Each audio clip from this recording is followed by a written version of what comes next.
Hello जी, साਰਿਆਂ ਨੂੰ ਸਤਿ ਸ਼੍ਰੀ ਅਕਾਲ। मैं ਪ੍ਰਿਤਪਾਲ ਸਿੰਘ ਸਨੇਕ ਪਟਿਆਲੇ ਤੋਂ। ਇੱਕ ਅਸੀਂ ਸਪੈਕਟੀਕਲ ਮਾਦਾ ਫੀਮੇਲ ਸਨੇਕ ਕੋਬਰਾ ਪਕੜੀ ਸੀ, ਜਿਹਨੂੰ ਹੁਣ ਅਸੀਂ ਦੋਸਤੋ ਇਸ ਜਗ੍ਹਾ ਦੇ ਵਿੱਚ ਛੱਡ ਲੱਗੇ ਹਾਂ ਕਿ ਦੇਖੋ ਗਰਮੀ ਦੇ ਵਿੱਚ ਹਵਾ, ਛਾਂ ਤੇ ਪਾਣੀ ਚਾਹੀਦਾ ਜੀ, ਇਨਸਾਨ ਨੂੰ ਵੀ ਤੇ ਜਾਨਵਰ ਨੂੰ ਵੀ। ਇਹ ਹਵਾ, ਛਾਂ, ਪਾਣੀ ਦੇ ਚੱਕਰ ਦੇ ਵਿੱਚ ਆਪਣੇ ਘਰਾਂ ਦੇ ਵਿੱਚ ਆ ਜਾਂਦੇ ਨੇ।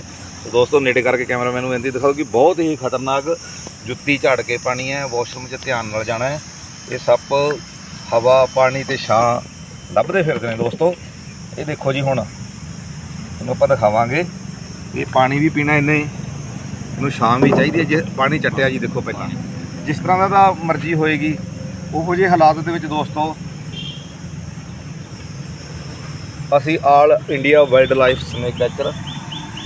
ਸੋ ਦੋਸਤੋ ਤੁਹਾਨੂੰ ਦਿਖਾਉਣਾ ਚਾਹਾਂਗੇ ਜੀ, ਜਿੰਨੇ ਵੀ ਗਰੁੱਪ ਦੇ ਮੈਂਬਰ ਨੇ ਸਾਰਿਆਂ ਨੂੰ ਰਿਕਵੈਸਟ ਹੈ ਵੀ ਜਦੋਂ ਵੀ ਤੁਸੀਂ ਸਨੇਕ ਨੂੰ ਰਿਲੀਫ ਕਰਨਾ ਹੈ ਤਾਂ ਆਪਣਾ all India wildlife card ਕੋਲ ਹੋਣਾ ਚਾਹੀਦਾ ਜਦੋਂ ਰੈਸਕਿਊ ਕਰਨਾ ਤਾਂ ਵੀ।